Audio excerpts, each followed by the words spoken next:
Hey guys. I usually don't like it when reviews start with a personal anecdote. To be clear, I'm fine using personal anecdotes in reviews. It's just that when you start with it, it just comes across as pretentious a little bit because it's like, I don't know you. Why should you haven't given me a reason to care about this anecdote? Like, I want to know what you thought of the movie first, and then you can tell your personal anecdote. So anyway, it was Christmas 2011. I went to the theater to see The Darkest Hour. It was bad. I honestly don't remember much about it. I remember the idea being kind of cool, the aliens were kind of cool, but the characters were boring, and that's really all I could remember about it. But recently, I came across it again, and I was curious of what it was like because there are plenty of movies I saw that at the time I thought were boring, but I rewatched them recently, and it turns out they're actually good. I was just a dumb kid, so I decided to give The Darkest Hour another chance. Why? I mean, it has terrible reviews. Everyone hates it. It's a universally panned movie. So why would I subject myself to watching this garbage? Well, I'll get to that. Hello everyone. The movie begins with the most boring, generic character stuff you could possibly imagine, which isn't good for what is supposed to be a survival character-based movie. Like, how do you write such boring characters? Is it just like, well, they're the protagonist, so we don't have to give them any personality traits because people are just going to want to root for them because they're protagonist man? And like, why would you have the movie go on for 14 minutes and try and establish characters, I guess, if you don't care about making them interesting? And what's insane about all these like horror movies or movies of this ilk is that they usually have one interesting character, but it's usually a side character or a joke comic relief character. Like, I remember when I was younger and I watched Friday the 13th Part 3, and there's all these planks of wood running around, and I'm just so bored by all the characters. But then this one guy is like a prankster joke comic relief character, and he's annoying, but at least I feel some way about him. And so when he died, I'm like, well, now what? At least he was making me feel something. And I feel the same way about Joel Kinnaman's character in this. Like, he's just an asshole for no reason the whole movie, but at least I know what kind of person he is. I feel something about him. And honestly, I feel like there was missed dramatic potential. There's this moment early on in the movie where shit is going down. I realize I haven't explained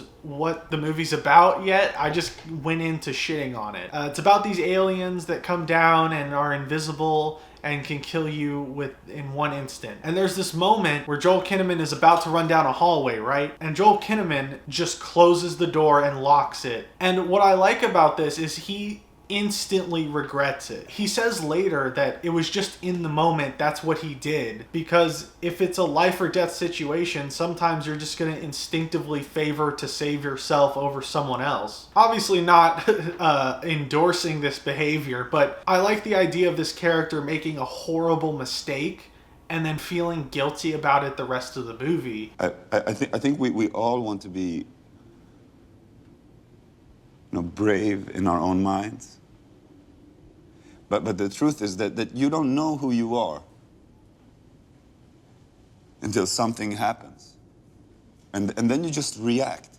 And I see these 2 seconds just playing over and over and over again. And I guess he has an arc, because then he sacrifices himself. Oh no, the most interesting character died. No, you're so sexy. I'm jumping around all over the place here because the real problem with this movie, the real critical flaw is the characters. Because it means we don't care if they live or die. And I think a lot of this movie is kind of riding on you hoping these characters make it out. And it means that this whole opening where you're trying to establish these characters doesn't mean shit. It does mean shit. No, it doesn't. Another problem is the effects in this movie, which is bizarre because the whole aliens' whole gimmick is that they're invisible, so you don't have to like render a lot. This seems like the kind of movie where you would have great special effects because you don't have to use them that much. Also, at multiple times during the movie, you're reminded that this was released at the height of the 3D craze and things will just pop out of you. It reminded me of Friday the 13th Part 3. Why is this movie Friday the 13th Part 3? If we should go to the Swedish embassy's closer, we should really go. No, you fucking idiot. Why would you think that? That's stupid. Let's go to the US Embassy. Stay here or find your embassy. Nobody's stopping you. And it's like, what? Why do you assume the American Embassy like has people there, but the Swedish Embassy doesn't? Like, what, do you think the American ambassadors have fucking guns on them? And then for, like, the next hour, they're just wandering aimlessly to the U.S. Embassy, and then there's nothing there, and then it's like, well, now what do we do? And I think the movie's supposed to feel aimless because these characters are aimless. They don't know where to go next or what really to do. Two problems with that, though. I don't care about these characters, so it's not like you're trying to get me into their headspace because I don't know what their headspace is like. And later on in the movie, it just becomes action schlock, so I don't think this was intentional. I think this was just not knowing what to do for the first part of your movie. Either be 28 Days Later, a serious character-based movie, or be Evil Dead 2, where it's just one set piece after another. I feel like this tries to get in a middle ground between those two. It's terrible. Another problem with this movie is every death is extremely predictable. Like, Joel Kinnaman dies in the arms of... and it's massively telegraphed that he's gonna die. He makes a sacrifice, right? And then like the Australian girl dies. Oh no! Australian girl dies! And again, it's pretty telegraphed. This is what's gonna happen. The best friend character dies. Oh no! Best friend character died! Oh no. What a great character he was. And it's massively telegraphed. Oh my God. Ben, what are you doing? There's no genuinely shocking death in the movie, which makes it not tense, which makes it... What's the opposite of tense? Tense antonym. Slack? Loose? That's not what I mean. Which makes it calm, cool, relaxed, relaxing. Because it's like, well, these characters aren't going to die, and if they are going to die, you're going to massively telegraph it, so I'm not worried. It makes me think, like, I want a movie like this that has like 15 or 20 survivors in it, and they just drop like flies. And it's like, genuinely, there is no safe character here. I don't know, I think it'd be a fun idea, but I don't know, who cares? It's not like you can get anything good out of this movie. So anyway, now the movie's become an action comedy. Just, it happens. They find this eccentric inventor man who's built this cage that keeps out the aliens. So anyway, they get this gun and now they can shoot the aliens. And now this movie is a shooty shoot the aliens movie. Okay. But at this point, they at least finally get a goal. There's this army ship that's coming in, and they have to get to the ship and they'll be safe. Because the aliens can't float over water, which is... So they have to get to, at least they have a goal now. And then they meet some guys with guns, and the guys with guns are like, oh, we're sad, but we're just gonna die here and keep fighting or something. They try and do something, I don't even get it. What tone is this movie going for? I'm gonna show you two clips from this movie, and they're from the same movie. Where's Skyler? He's dead. He's dead. He's dead. Oh my God. Oh my God. I can't do this. Yes, you can. Yes, No, I you can't. I can. can't do this. You have to. All we're doing is buying time.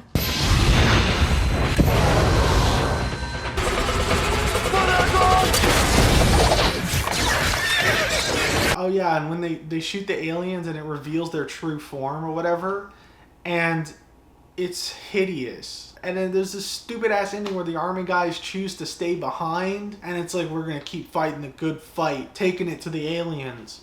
they're gonna die. And then, oh wow, the two no chemistry heteros get together at the end. And what is this end credits music? So yeah, that was The Darkest Hour, which was a boring, generic, forgettable ass alien invasion movie that didn't know what it wanted to be and failed at everything it tried to be. It is a bad movie, and there is no reason to watch it. Finally, you clicked on ready to record. So pretty early on, the movie establishes this idea that as the aliens get closer to certain electronical equipment, they start to go haywire. And there's a certain scene where they take refuge in a mall, after some pointless bickering, of course. But they decide to take a rest for a second. And then, as their guard is down, one of the aliens starts to get closer to them. And you don't see it. It's just two lights coming on in the distance. And then a row of two lights that are closer to them. And you can see the alien getting closer to them, even though you're not seeing the alien. And something about this visual awakened my lizard brain. And you know why? Because this scene sucks. It sucks because pretty soon after they start playing tense music, even though they're hiding and trying to be quiet, which doesn't make sense. Why would you do that? And because of some issues I previously mentioned as well, like, you know, these characters aren't gonna die, so it's not tense. And even if it was unpredictable, you don't care about these characters, so it's not tense, doubly so. But that image of the lights slowly coming on closer and closer to them is a really strong visual. Like, imagine a good movie with good characters that doesn't ruin its own tension, that has this scene in it. One of the biggest problems with the movie that I didn't mention is the wasted potential. These are aliens that can kill you in less than a second, and they're invisible. But the movie ruins it because they're not really invisible, because they have these like glowing yellow streaks around them, so they're not invisible. You can see where they are pretty much at all times. And it's stupid because you already have the cue that they're close by, which is the lights going haywire around them. And all the set pieces in this movie don't really take advantage of their own premise. Honestly, you could just rewrite this movie to be about a zombie apocalypse, and you wouldn't have to change much of the plot. I think the only thing you'd really have to change is the whole plot point of this kooky inventor building a gun that shoots the aliens. And that whole plot point is stupid anyway. So if anything, the movie would actually be better if you just rewrote it to be about zombies. The inventor character could have easily just made like an antidote or something, and then the stakes would have been, can we get the antidote to the military?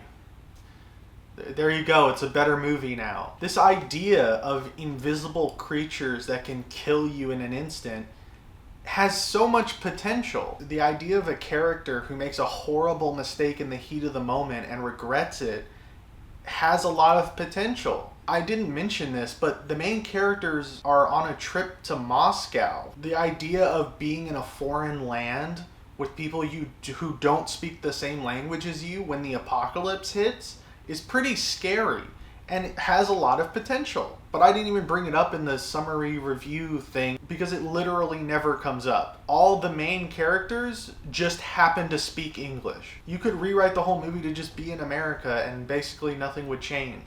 If anything, it would make more sense because in the movie as is, why are all the survivors just fluent English speakers? But again, it has a lot of potential. But here's the thing. Those ideas are still out there. That movie can be made. You can make it. You can make an art piece about one of these ideas. You can write a story about one of these ideas. It's still out there. And it's not even ideas directly from the movie that can inspire you. You remember when I was yapping?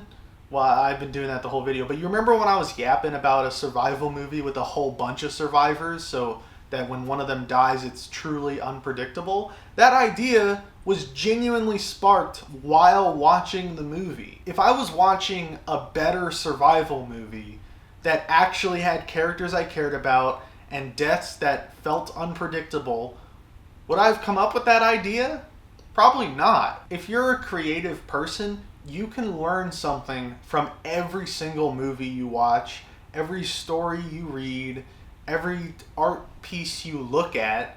You can learn something from it, even if it's bad. And even if you're not a creative, I still think it's valuable to watch bad movies because it helps you appreciate better movies. You know, it's a common tendency when something's great that it looks easy. And bad movies are a reminder of how it can go wrong. It also helps you to develop your own taste because analyzing bad movies can help you hone in on exactly what it is that you don't like about them. And then you get better at describing your opinions on other movies. And let's not even bury the lead here. It can be really fun to talk about bad movies. So, in conclusion, The Darkest Hour sucks. It's a complete waste of time. And I'm glad I watched it. This is sort of an anniversary video, I guess. Technically, I missed the anniversary, but I started doing YouTube videos when I was really young, probably too young to have started, and it is 15 years from when I started, and this is the room of my first ever video.